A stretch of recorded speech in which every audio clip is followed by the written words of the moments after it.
Assalamualaikum warahmatullahi wabarakatuh. Kembali lagi di channel YouTube ini, Muhammad Afito. Hari ini channel ini akan membawakan informasi-informasi menarik yang pastinya bakal sayang banget kalau kalian lewatkan. Tapi sebelum lanjut di videonya, jangan lupa untuk support terus channel YouTube ini dengan cara di like, share, dan di subscribe. Dan yang terakhir, jangan lupa nyalain aja tombol loncengnya agar kalian dapat video terupdate dari channel YouTube ini.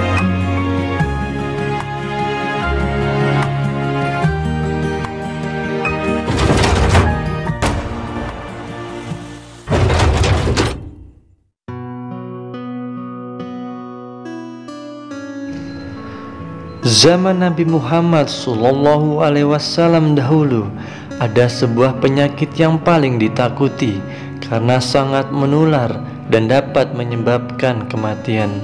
Penyakit itu adalah kusta, sebuah penyakit kulit di mana penderitanya mengalami bercak-bercak merah pada kulit. Penderita juga mengalami mati rasa, tubuh melemah dan berubah bentuk. Wabah kusta ini terjadi di daerah Arab dan belum ditemukan obatnya. Kusta baru diteliti dan ditemukan pada tahun 1873. Namun penyakit ini sudah ada sebelumnya. Sebelum ditemukan kusta belum ada obatnya. Mengenai penyakit kusta, Rasulullah SAW pernah bersabda yang artinya, jangan kamu terus-menerus melihat orang yang mengidap penyakit kusta. Hadis riwayat Bukhari. Hadis ini dinilai hasan. Bakteri penyebab kusta yang ternyata mudah menular antar manusia. Nabi Muhammad SAW juga pernah memperingatkan umatnya, jangan berada dekat wilayah yang sedang terkena wabah.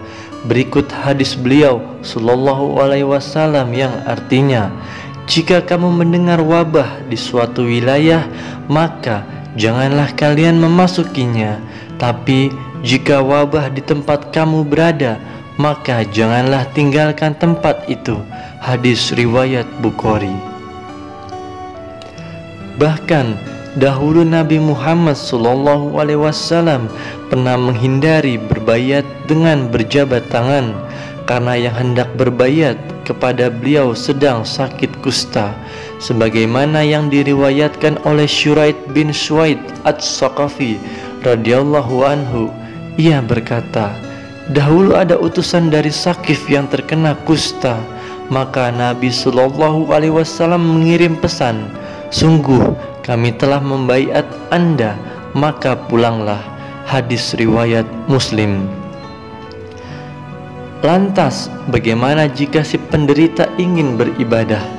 Maka dia diberi keringanan tidak menghadiri Jum'ah dan jamaah berdasarkan sabda Nabi SAW, tidak boleh mencelakai diri dan mencelakai orang lain. Hadis riwayat Ibnu Majah. Nabi juga mengajarkan doa agar kita terhindar dari wabah dan penyakit. Diriwayatkan dari sahabat Anas radhiyallahu anhu bahwa Nabi Muhammad SAW berdoa, ya Allah, aku berlindung padamu dari kusta, gila, dan penyakit-penyakit buruk. Hadis ini diriwayatkan oleh Abu Daud dengan sanad sahih. Hadis ini memberitahukan kepada kita bahwa Nabi Muhammad SAW juga pernah mengajarkan doa agar terhindar dari penyakit kusta. Hal ini juga menunjukkan bahwa penyakit kusta juga sudah dikenal di zaman Nabi Muhammad SAW.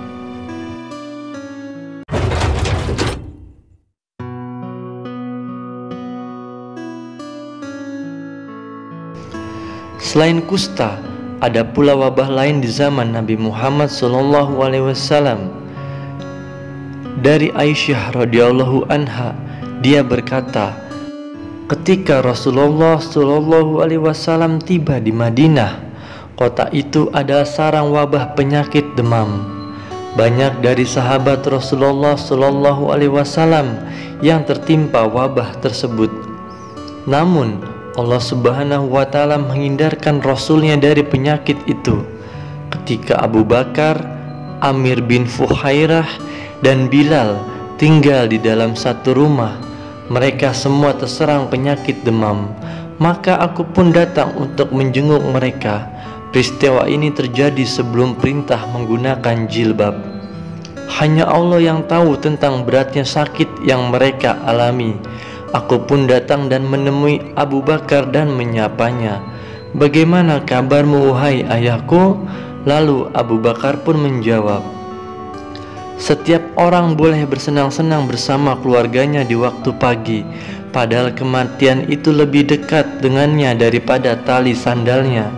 Demi Allah, Abu Bakar tidak sadar dengan apa yang diucapkannya. Kemudian aku datang menemui Amir bin Fuhairah dan bertanya kepadanya, "Bagaimana keadaanmu?" Amir pun menjawab, "Sungguh aku telah merasakan kematian sebelum aku mengalaminya. Sesungguhnya seorang pengecut selalu berteriak dari atas. Setiap orang pasti berusaha sekuat tenaga, seperti sapi yang melindungi kulitnya dengan tanduknya." Demi Allah, Amir tidak sadar dengan apa yang ia ucapkan. Sedangkan Bilal, apabila terserang demam itu, ia berbaring di halaman rumah sambil berseru. Bilal berkata, "Duhai, bisakah aku bermalam semalam saja di Faqh, nama tempat di luar kota Mekah? Sementara di kanan dan kiriku terdapat Izkir dan Jalil." Izkir dan Jalil adalah nama sebuah tanaman yang harum baunya. "Duhai, bisakah aku singgah di mata air Majannah, nama sebuah pasar di era jahiliyah? Dan bisakah aku menetap sekali lagi di Bukit Syamah dan Tafil, nama dua gunung di Mekah?" Kemudian aku menceritakan apa yang aku saksikan kepada Rasulullah Shallallahu Alaihi Wasallam. Kukatakan kepada beliau, mereka tidak menyadari apa yang mereka ucapkan karena parahnya demam yang menyerang mereka. Mendengar itu, Rasulullah Shallallahu Alaihi Wasallam pun menjawab, "Ya Allah, jadikanlah kami mencintai Madinah sebagaimana kami mencintai Mekah, atau bahkan lebih dari itu. Berkahilah mud dan syaknya, barang-barang yang ditimbang dengan mud dan syak. Satu mud sama dengan 2 rital bagi penduduk Irak, dan 1/3 rital bagi penduduk Hijaz. Sedangkan 1 syak sama dengan 4 mud bagi penduduk Hijaz. Serta pindahkanlah wabah yang menimpanya ke Mahyah, yaitu Jufah yang merupakan miqat penduduk Syam."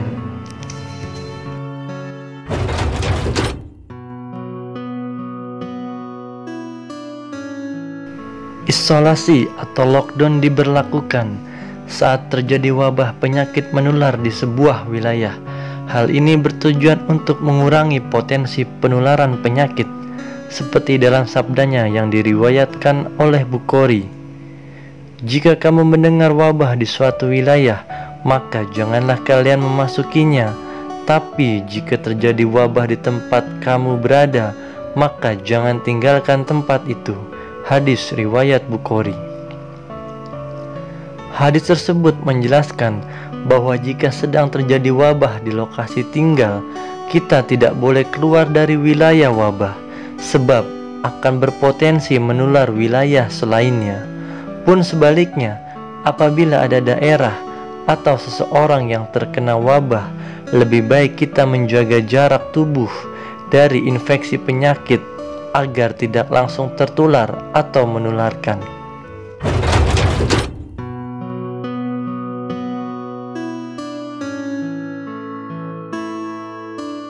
Umar bin Khattab radhiyallahu anhu pernah menerapkan lockdown.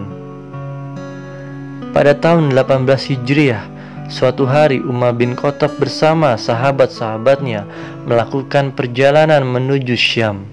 Sebelum memasuki Syam, di perbatasan mereka mendengar sebuah kabar tentang wabah penyakit kulit yang menjangkiti wilayah tersebut. Penyakit kulit ini dinamai wabah ta'un amwas, penyakit menular yang menyebabkan benjolan di seluruh tubuh. Benjolan yang terus tumbuh hingga pecah, membuat penderita mengalami pendarahan hingga kematian. Beberapa waktu kemudian, Gubernur Syam Abu Ubaidah bin Al-Jarrah datang menemui rombongan Umar di perbatasan. Terjadi percakapan di antara para sahabat dengan Umar radhiyallahu anhu.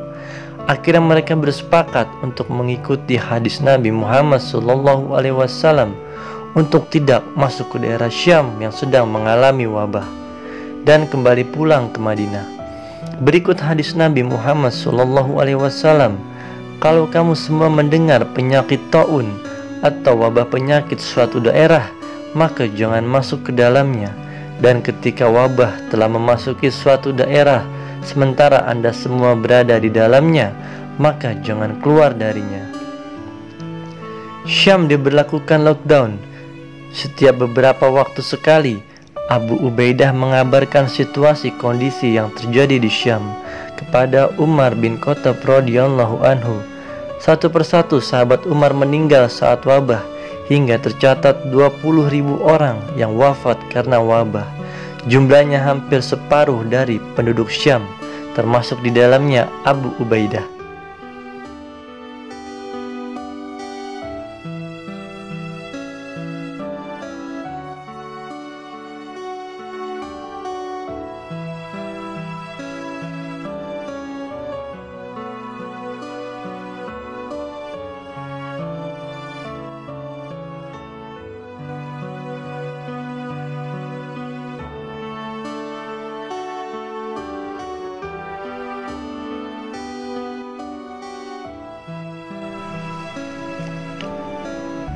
Itulah kisah wabah yang terjadi di zaman Nabi Muhammad SAW yang bisa kita jadikan pelajaran dan kita terapkan di zaman sekarang agar senantiasa diberikan kesehatan oleh Allah Subhanahu wa Ta'ala.